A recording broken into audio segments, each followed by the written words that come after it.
Bulan Maret tahun 2025 menjadi salah satu hari berkabung bagi para pendaki di Indonesia.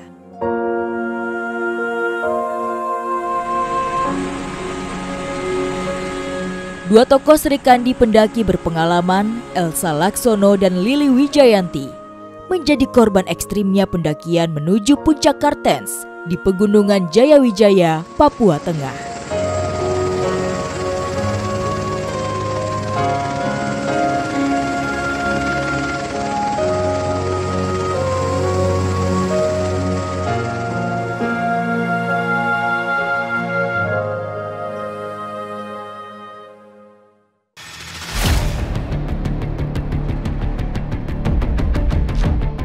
Menjadi puncak Seven Summit dunia, mendaki puncak Kartens adalah impian bagi para pendaki.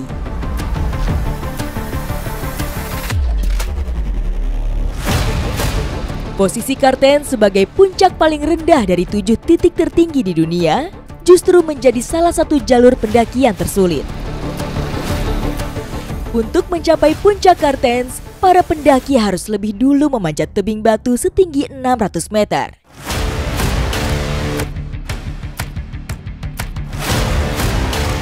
Diperlukan latihan fisik dan persiapan yang panjang, termasuk menguasai keterampilan tali tembali dan kemampuan membaca isyarat alam untuk menghindari resiko fatal. Seperti apa pendakian puncak Kartens?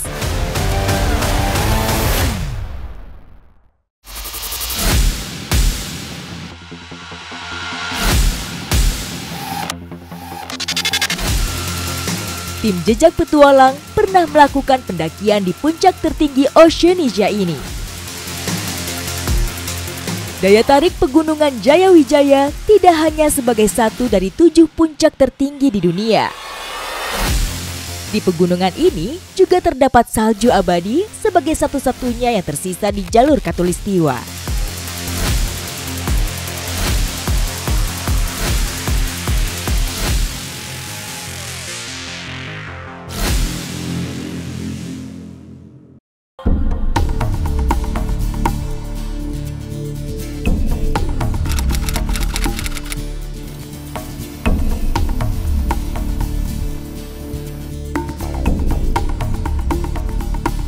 Bersama TNI, Federasi Panjat Tebing Indonesia, dan Vertical Rescue, tim Jejak Petualang melakukan ekspedisi memasang jembatan kawat baja untuk mempermudah pendaki mencapai puncak Kartens. Perjalanan tim ekspedisi dimulai dari lembah Danau-Danau, sebelum kemudian melanjutkan perjalanan menuju base camp terakhir di Lembah Kuning. Di base camp Lembah Kuning itu daya tempuh yang lumayan sulit, tolong diperhatikan. Berkumpul di Kuning, ini nanti kita berada di Lembah Kuning. Target pertama kita sebelum puncak adalah tim kedua boleh bergerak mendahului ke Kartens Piramid. Terutama di teras 1 ini ada batu lepas. Terdekat adalah dari base camp Lembah Danau ini, kita beda di sini di tali yang kedua. Jadi nanti yang bergerak di ketinggian ini nanti yang turun, yang naik ini akan ada peralihan di sini. Kita berdoa.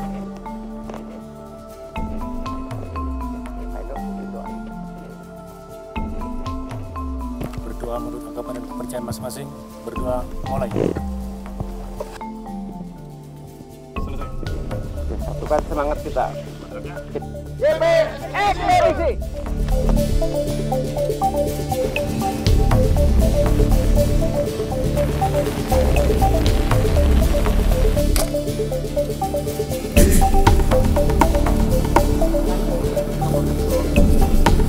Persiapan dan kelengkapan peralatan sangatlah penting, mengingat jalur yang akan kita hadapi cukup berat.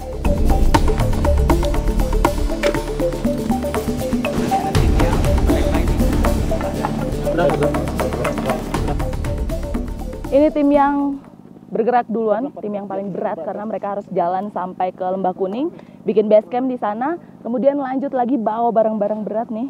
Ada sling baja, kemudian alat-alat berat semuanya untuk bikin jembatan nantinya. Jadi mereka langsung ke Summit Ridge.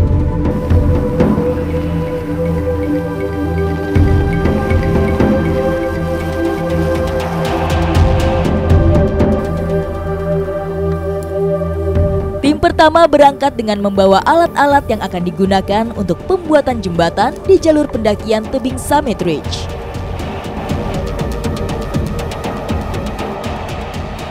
Ini teman-teman udah pada jalan ke arah Lembah Kuning. Lumayan sih jalurnya, tanjakannya cuma di sini aja. Kemudian nanti masuk celah, udah landai, udah nyampe Lembah Kuning. Tapi karena teman-teman bawa beban berat, peralatan dan perlengkapan untuk bikin jembatan, ada seling baja, tali-talian, kemudian alat bor juga segala macam. Jadi ya bisa dilihat pergerakannya agak sedikit lambat. Tapi ya oke lah.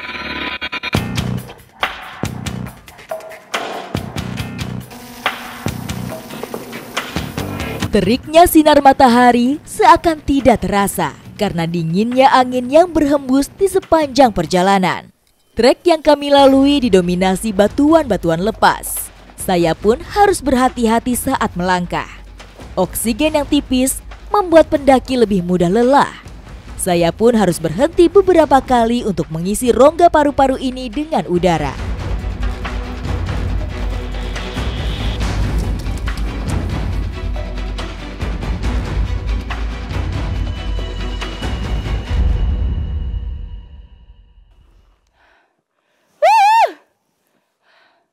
Cakep ya? Lihat dong gradasi, saljunya putih, langitnya biru. Itu Puncak Soekarno atau Puncak Jayawijaya. Tapi tujuan saya mau ke Kartens. Kalau emang masih fit, kita lanjut ke situ.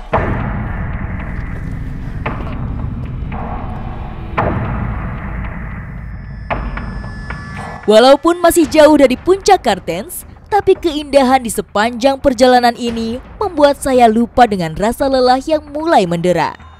Gletser di beberapa titik Puncak Soekarno menjadi bukti keberadaan salju abadi di pegunungan tropis yang dikenal dengan nama Jayawijaya ini.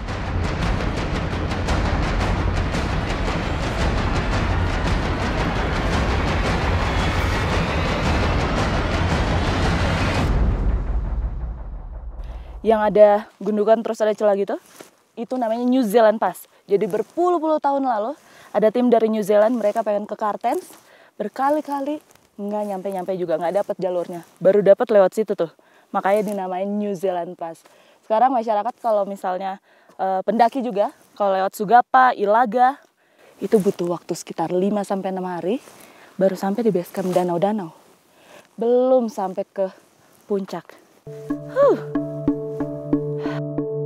Ada banyak jalur pendakian untuk menuju gerbang tebing Kartens Piramid. Selain Sugapa dan juga Tembagapura, jalur Ilaga, Beoga, dan juga Ugimba telah lama dikenal para pendaki yang hendak menggapai puncak tertinggi di pegunungan Jayawijaya ini. Namun, jalur pendakian dari Sugapa lebih populer di kalangan para pendaki. Dan New Zealand Pass bisa kita lalui apabila kita memulai pendakian dari jalur Sugapa. Udah kelihatan tuh Lembah Kuning, tempat kita nge-camp. Jadi teman-teman yang tadi udah jalan duluan, udah bangun tenda. Terus sana tuh udah pada jalan lagi ke atas, mau bikin jembatan.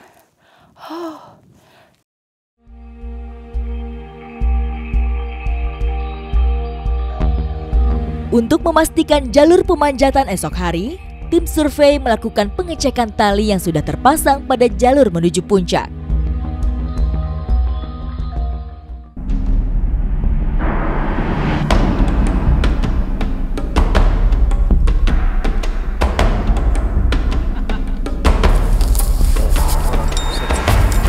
Pasir yang menempel, tambah.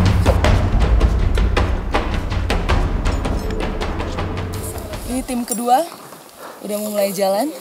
Tahap di atas mereka mulai pemasangan jembatan. Kalau misalnya udah tahap awalnya dipasang, mereka akan ngabarin kita tim ketiga untuk lanjut nyusul ke atas.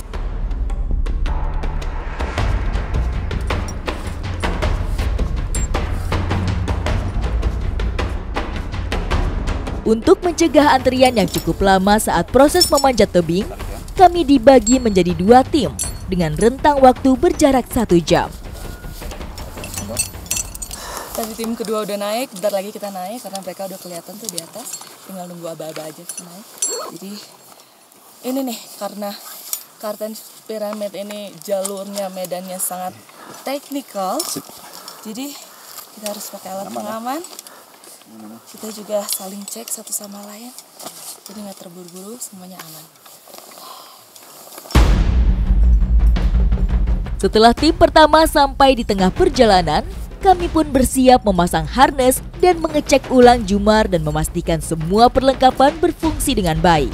Kami sangat beruntung, kondisi cuaca sangat bersahabat karena seringkali pendakian menuju Kartens Pyramid terhenti akibat badai yang bisa datang sewaktu-waktu. Dan proses kayak gini, kita sampai puncak kurang lebih 8 jam. Gelantungan terus nih di tali panjang.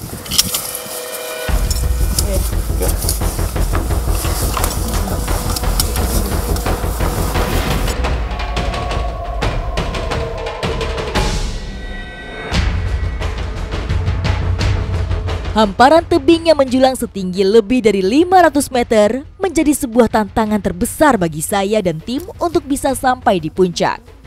Keahlian memanjat dengan teknik ascending sangat dibutuhkan di sini, karena hampir sepanjang perjalanan menuju Summit Ridge harus menggunakan tali.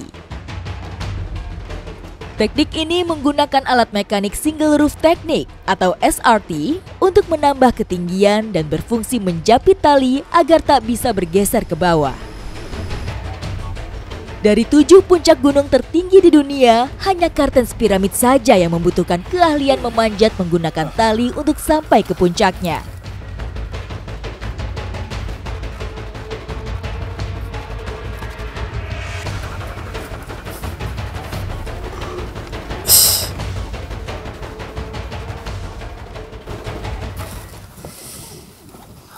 Baru tali pertama. Masih ada 8 tali lagi. Semangat!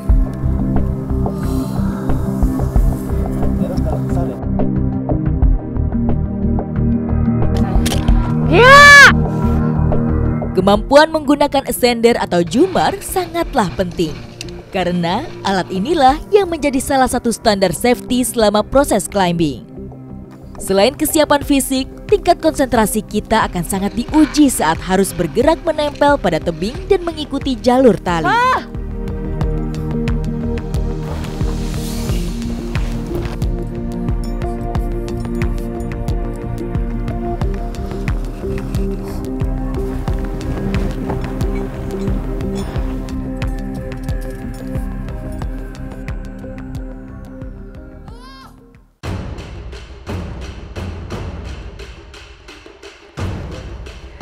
Buat saya ini perjalanan gila. Dari bawah itu naik tebing, itu udah gila.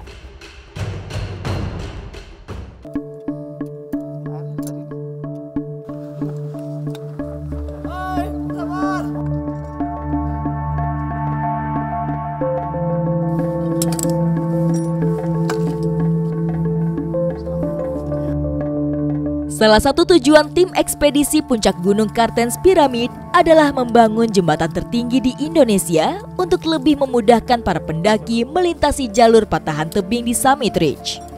Sebelumnya, memang sudah ada jalur Tyrolean untuk menyeberangi patahan ini. Pada tahun 1992, Rock Hawk, tim Adventure Consultant, dan Mapala UI adalah tim pertama yang memasang tali penyeberangan. Kemudian disusul oleh tim dari Wanadri dengan menggunakan tali baja.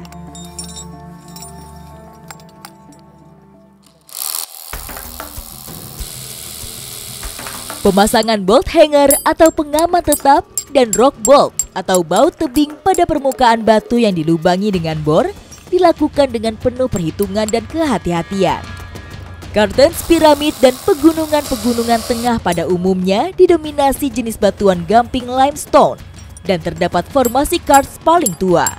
Namun, bentuk puncak pegunungan yang cenderung meruncing menandakan umur pegunungan ini masih relatif muda sejak terbentuknya.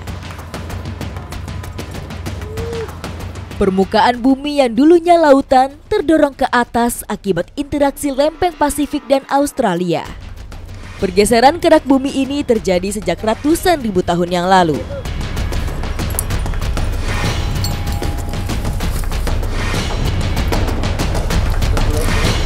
Pembuatan jembatan dari 3 kabel baja ini mengadopsi teknik hauling dengan zat sistem untuk menarik seling bajanya. Hauling adalah salah satu teknik vertical rescue evacuation dengan maksud memindahkan objek dari titik yang lebih tinggi.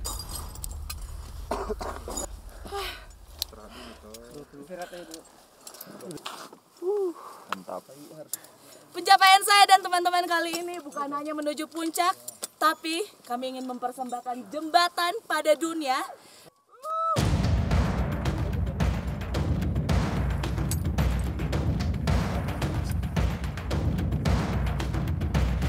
Jembatan tali yang membentang sepanjang 20 meter ini instalasinya ditopang oleh batu-batuan tebing. Jembatan 3 tali ini menggunakan tali baja yang akan digunakan sebagai pijakan, dan 2 tali di samping bisa digunakan untuk menggantungkan karabiner sebagai safety saat berjalan di atas tali. Ketiga tali ini harus benar-benar kuat dan kokoh karena akan menahan berat tubuh yang berbeda-beda.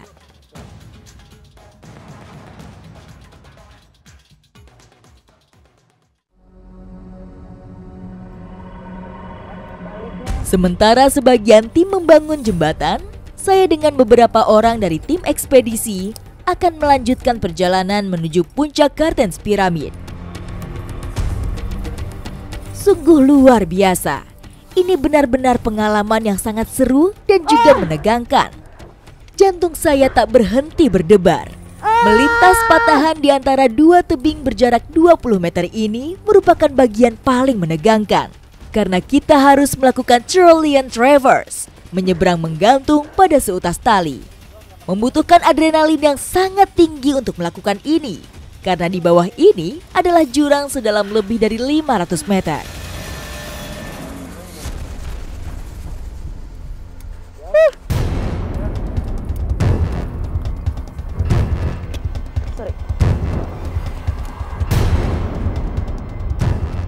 Sang surya mulai tenggelam saat saya selangkah lagi menggapai puncak gunung tertinggi di Indonesia ini.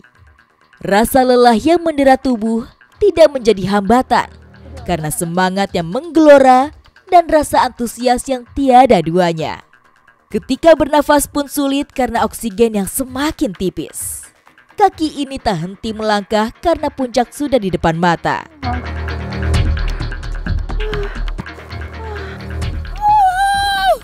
Dari puncak tertinggi di Indonesia. Luar biasa. Tuhan luar biasa ciptaannya. Luar biasa susah jalurnya. Luar biasa indah Garden Pyramid. Tapi ini kita nyampe udah malam gelap. Susah banget. Garden Pyramid.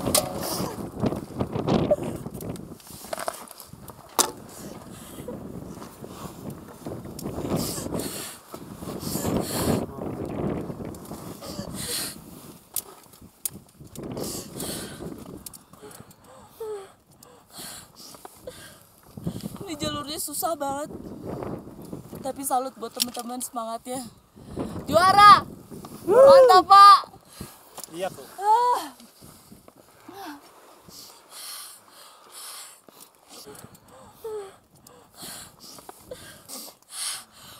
Kartens.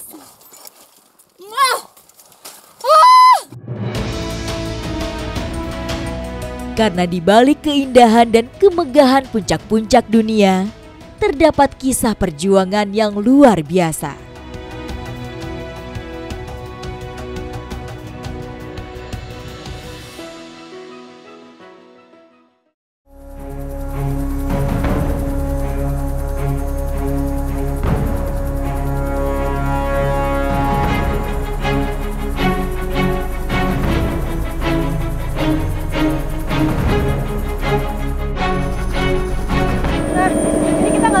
Bisa turun atau enggak, bisa landing atau tidak, karena memang cuacanya seperti ini. Saya mendengarnya aja merinding, saya pengen nangis karena salju di daerah tropis apalagi di Indonesia ini menghilang.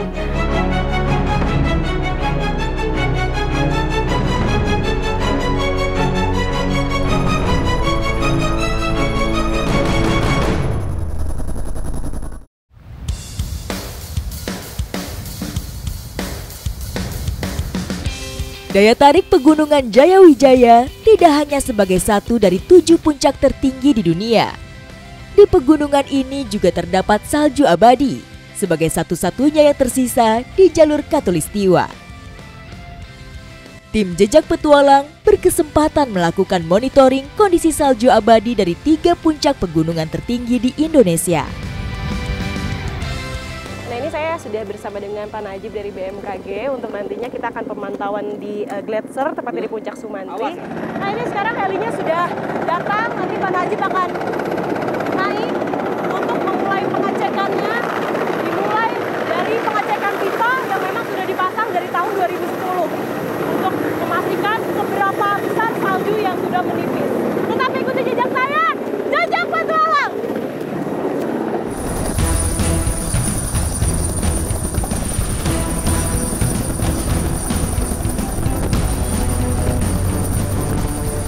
Udah detik-detik menuju lokasi, kita harus benar-benar safety, pengaman harus dipakai seperti safety belt dan juga nanti, nah ini tutup telinga karena helikopter ini agak bising suaranya dan kalau di ketinggian juga tekanan udaranya semakin tinggi, jadi harus pakai.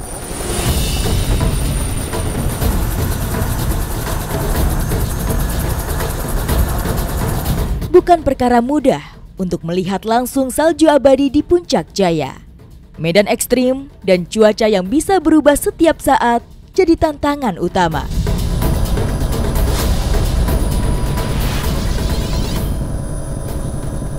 Di depan mata saya adalah puncak Sate yang menjadi 7 summit dunia. Saya bisa lihat dari sini, tapi sayangnya cuaca yang memang di luar prediksi agak sedikit berawan, jadi agak sulit untuk melihatnya. Awan tebal menyelimuti sekitar wilayah Pegunungan Jayawijaya, tepatnya di sekitar Puncak Sumantri, Puncak Soekarno, dan Puncak Kartens. Nah, ini kita nggak tahu kita bisa turun atau enggak, bisa landing atau tidak, karena memang cuacanya seperti ini. Jadi mungkin nanti akan ada plan kedua, apakah kita bisa mendekat atau tidak. Cuaca yang cepat berubah membuat misi pemantauan salju abadi kerap terhambat. Saat ini cuaca tidak mendukung untuk landing ataupun flyover mendekati salju.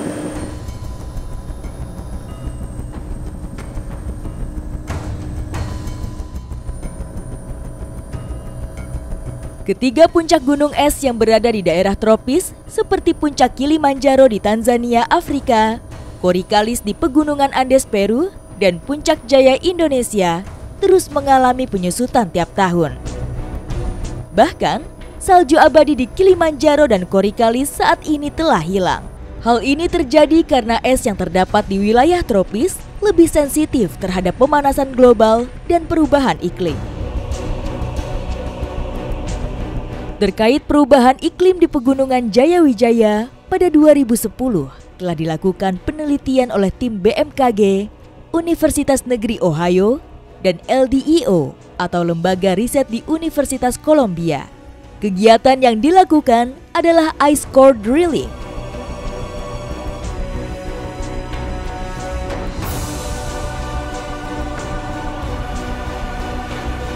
Tujuan kegiatan ini untuk meneliti kondisi iklim masa lalu dalam rangka mendeteksi terjadinya perubahan iklim.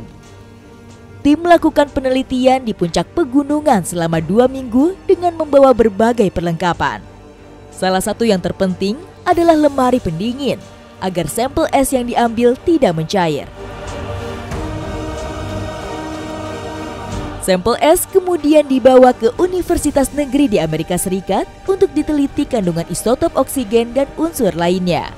Hasilnya menunjukkan pemanasan global terekam. Ketebalan salju di Puncak Jayawijaya terus menipis dari tahun ke tahun.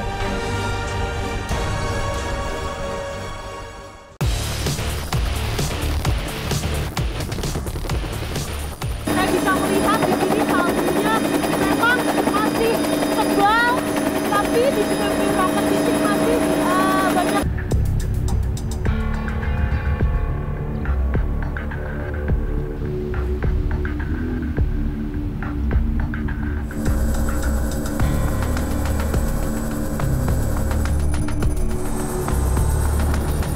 Misi pemantauan dilanjutkan lagi. Semoga hari ini lebih baik dari kemarin.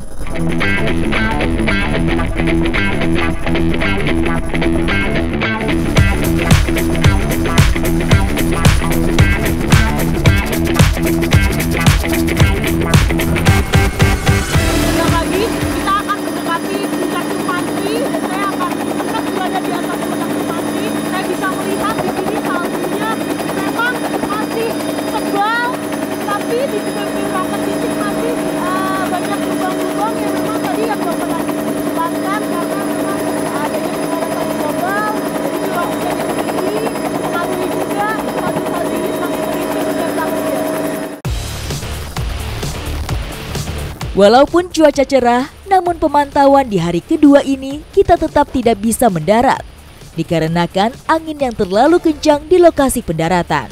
Sehingga pemantauan ketebalan salju pun hanya bisa dilakukan dari atas helikopter menggunakan foto udara.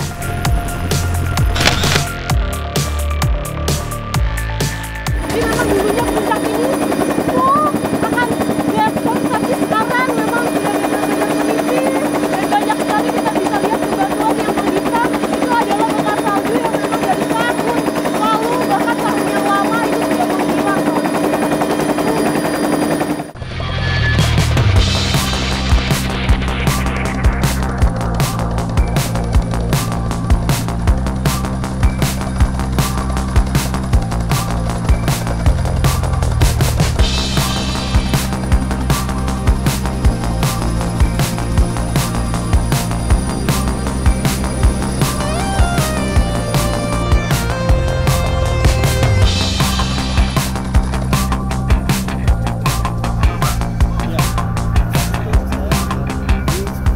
Sebetulnya kita belum bisa melihat menjudge bahwa itu menipis atau tidak karena tadi yang terlihat hanyalah lidah esnya aja yang di paling pinggir.